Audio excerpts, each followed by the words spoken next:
Oh, Cindy here with Create Your Own Luck in Love. I help women to unblock themselves so they can attract and keep the kind of love that resonates in their heart.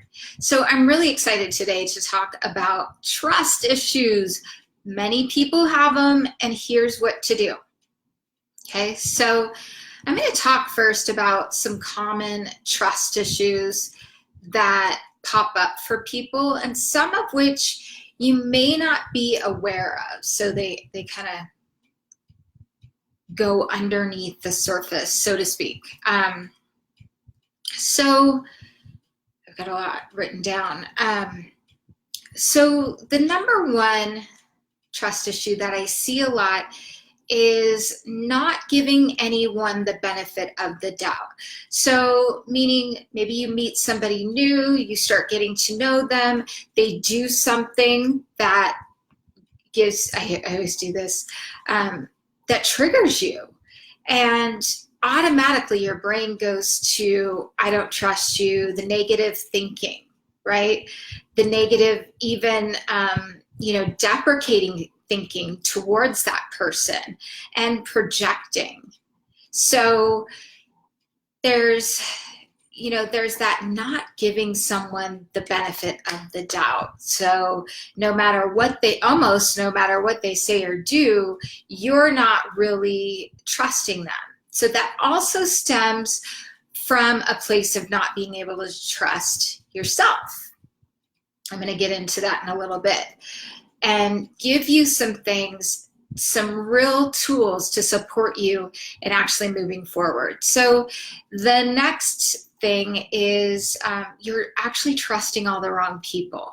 So you go back, you trust people that are familiar, maybe an ex that's really toxic. So, or in many of your guys' cases, it's family members. So there's this I call it a looping, where you go back, you trust the same people over and over again, which then what does that do? It actually validates the fact that you really can't trust people, but you're trusting the wrong people. Does that make sense? So that is a challenging one. I'd be curious to know if this is something that you've done or something that you're familiar with in your life. The next one is, there's this tendency to push away really good men. So if you've met a man that's really nice and he seems to show up and treat you well, you may be not feeling chemistry. You may actually, what's underneath that is actually not trusting the fact that he's going to be there for you, because the bad boys have always let you down and they are much more exciting, right? So so the other side to that, I want to make sure that is you're not sure why you can't trust people. So you're not quite sure why, when it comes down to it, there's a self-sabotage around commitment. And this could be that you're actually fearful of what may happen, the positive that may happen. Because as human beings, we're oftentimes fearful of things that we don't know, right? We're fearful of things that are out of our control. So, and you could be fearful of trust because you've had experiences in childhood that have built a wall around you that, make it really hard to open up your heart, to actually trust. And, everybody else that you meet, you associate with, the family members that have always let you down, or, other men that may have been family members that, haven't shown up. So in turn, everybody else pays for what a few people, which may be your family members, did to you, which sucks. It's horrible, I know. But at this point, I'm going to give you some real tools that you can do and apply to your life. So, number one is we actually break our own trust to ourselves every single day. We do, all of us do, to some degree. Now, if you're conscious of that, and that could be maybe you know, it's Monday, you set the intention to go work out, you're not gonna, you're gonna eat clean, and then 3 o'clock rolls around and you're tired and you grab for the chocolate, right? And that's actually lying to yourself. So you in turn let yourself down all the time, and it could be anything, right? It could be you had something on your to-do list, or something to get done, and then you just put it off, and what does that do? It actually it puts pressure on us, and it makes us feel worse about ourselves, therefore putting trust issues out into the world. How can you shift that? You can actually, I always recommend putting 3 things on your, 3 things to accomplish in that day.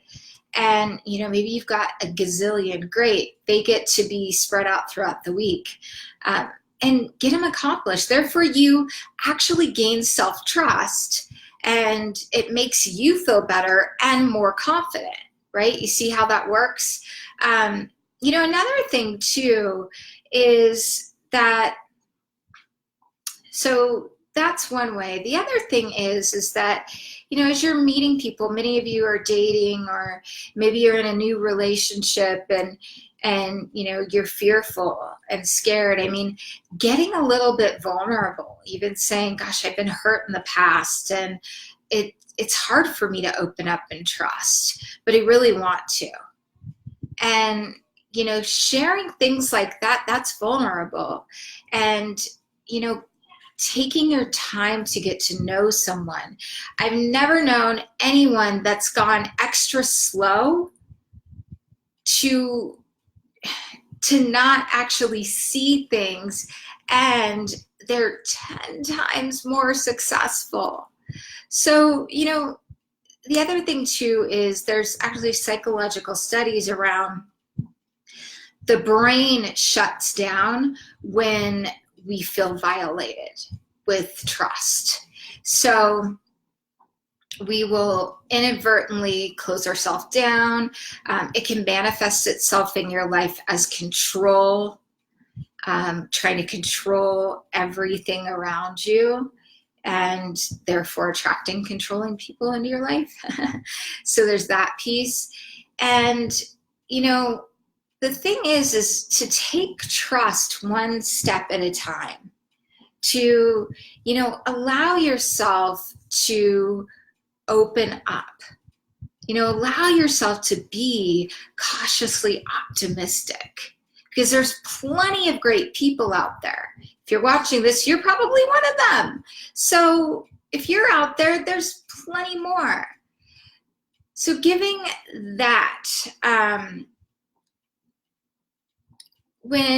so those are things, and instead of jumping to the negative, and when you find yourself doing that, so that's when you get conscious, you find yourself doing that, you get to course correct and say, what if this is positive? What if he really does like me, and he's busy, he's gonna call me later, it could be anything, right? And the trust thing can go really deep, you guys. And, I work with my private clients and clients all the time around unhooking and rewiring your brain around trust, so that you're basically, letting go of the baggage and opening up your heart to really receive the kind of partnership that you want. So it goes much deeper, and everybody has their own story. It's just, you also get to choose, am I willing to move through that? Am I willing to do the work that it takes to do that? Because it can take some work. I can, share all this with you. However, there's some deeper stuff. And, I work with my clients on this all the time. So if you don't have a coach, mentor, somebody in your life that's really working with you around this, not just getting on the surface, but getting underneath, then I recommend actually finding a coach that that you connect with, whether that's me or anybody else. And I will drop a link in here to, if you want to sign up for a call, awesome. Most people have massive breakthroughs on this initial call. It's completely complimentary, by the way. Just come with an open mind and a pen and a piece of paper and a place to speak privately. So awesome. I hope this has helped you guys. I know trauma can run deep, and I know this stuff can be difficult, but looking at, how can I open my heart again? How can I trust? And what are the barriers that stand in my way? And oftentimes it's super duper hard to see that on our own. Thanks, Tina. I love you too. So I hope this was helpful today. If you know a woman that needs to hear this, I would love it if you would share the message. I want to heal over 1 million hearts in my lifetime, and I know I will. If you're on YouTube, subscribe to my channel. I would love it. You can, ring the bell, you could get notifications, whatever. I don't know how to say that. Put a comment below, drop a comment as far as, I want to know what you think. What's your biggest challenge when it comes to trusting men? I want to hear from you. And if you're on IGTV, hello! Sending everybody lots of love. Have an amazing day, and I'll see you soon. Bye.